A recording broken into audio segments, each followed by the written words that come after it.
और आज योगी कैबिनेट की अहम बैठक सुबह 11 बजे मंत्रिमंडल की बैठक होगी और इस दौरान कई अहम प्रस्तावों पर मुहर भी लग सकती है। बैठक के बाद मंत्रियों के साथ अलग मीटिंग होगी। नोएडा इंटरनेशनल फ्लाइट की उड़ान पर आज फैसला। सीएम योगी की अध्यक्षता में बैठक होगी और उद्घाटन में नए तरीकों का ऐलान भी, जो उद्घाटन की ओर से क्या कुछ नए तरीके हैं उनका भी ऐलान किया जा सकता है।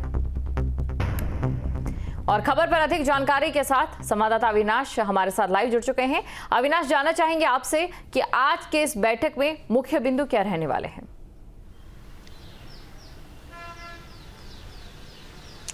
दीपिका, देखिए सुबह 11 बजे ये बैठक शुरू होगी लोक भवन में। और देखा जाए तो आज की बैठक में, चूंकि काफ़ी दिनों बाद ये बैठक हो रही है, तो आज की बैठक में कई ऐसे महत्वपूर्ण प्रस्ताव हैं विकास से जुड़े हुए, और जो सरकार के जो तमाम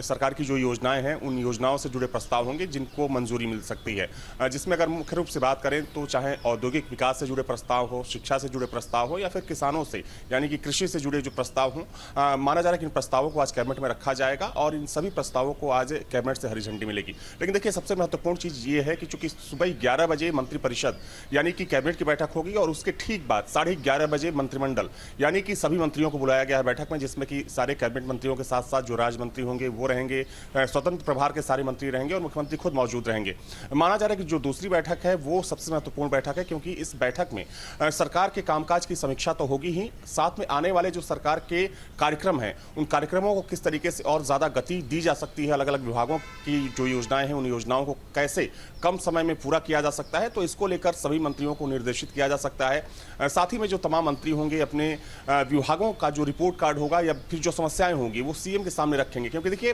महाकुंभ के सफल आयोजन के बाद जो एक यूपी सरकार की जो एक इमेज बनी है, तो सरकार की भी ये कोशिश होगी कि उस इमेज को कैरी करके आगे ले जाना, उसे बरकरार रखना। तो सरकार के सामने अब चुनौतियां भी होंगी, क्योंकि साल 2027 में विधानसभा का चुनाव है और जिस तरीके से अगर हम उत्तर प्रदेश की बात करें तो जो एक कास्ट बेस्ड पॉलिटिक्स के लिए जाना जाता है, तो उसमें भी चूंकि देखिए संगठन का जो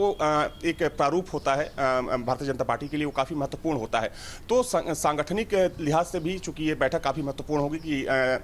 क्योंकि देखा जाए तो कल ही प्रधानमंत्री के साथ सीएम की मुलाकात हुई थी, तकरीबन 1 घंटे की बातचीत हुई है। तो माना जा रहा है कि चूंकि होली के बाद योगी कैबिनेट का विस्तार किया जा सकता है, 5 से 6 नए मंत्रियों को कैबिनेट में जगह दी जा सकती है, तो वहीं जो कुछ पुराने मंत्री हैं उनको वापस संगठन में भेजा जा सकता है, साथ में कुछ मंत्रियों के विभाग भी बदले जा सकते हैं। तो इन तमाम चीजों को लेकर माना जा रहा है कि जो दूसरी बैठक होगी। अविनाश, और देखा जाए तो बीजेपी इसी चीज के लिए जानी जाती है, जो भी आपने कहा कि हो सकता है रिपोर्ट के आधार पर ही ये आगे फैसला किया जाए और इसका सीधा असर चुनावों में देखने को मिलता है, जो कि बीजेपी के पाले में जाता दिखाई देता है।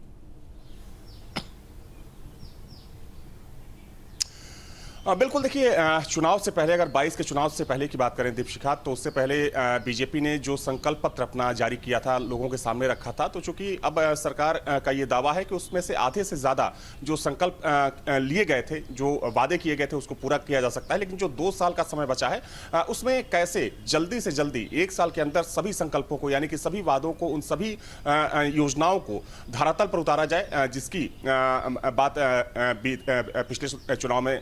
भारतीय जनता पार्टी ने की थी। तो इसको लेकर जो तमाम मंत्री होंगे उन सभी मंत्रियों को ये निर्देशित किया जाएगा कि आप अपने अपने विभागों के जो कामकाज है उन कामकाज में पारदर्शिता के साथ तेजी लाइए, क्योंकि समय बहुत कम बचा है और जो सरकार की एक इमेज बनी है महाकुंभ के सफल आयोजन के बाद, उस इमेज को और कैसे ज्यादा मजबूत किया जा सकता है पूरे देश में, उस पर भी काम करना होगा। और इसके लिए देखिए जो मंत्रियों की एक अपनी पर्सनल जो छवि है उसको तो सुधारने की जरूरत है ही, साथ ही में जो जन कल्याण से जुड़ी जो बड़ी योजनाएं हैं उन योजनाओं को किस तरीके से धरातल पर उतारा जा सके। साथ ही में जो सांस्कृतिक राष्ट्रवाद को लेकर अगर योगी सरकार की बात करें तो सांस्कृतिक राष्ट्रवाद को लेकर सरकार की प्रतिबद्धता साफ तौर पर जाहिर होती है, तो उसको भी किस तरीके से आगे कैरी करना है, आगे कैसे लेकर जाना है, तो इन तमाम चीजों को लेकर आज की बैठक में चर्चा होगी। और साथ में देखिए एक महत्वपूर्ण बात यह भी है कि चूंकि अप्रैल में जो जेवर इंटरनेशनल एयरपोर्ट का निर्माण किया जा रहा है उसका उद्घाटन भी प्रस्तावित है, तो माना जा रहा है कि उसको लेकर भी चर्चा होगी। चूंकि कल सूत्रों के हवाले से ये जानकारी सामने आई है कि कल जब प्रधानमंत्री मोदी से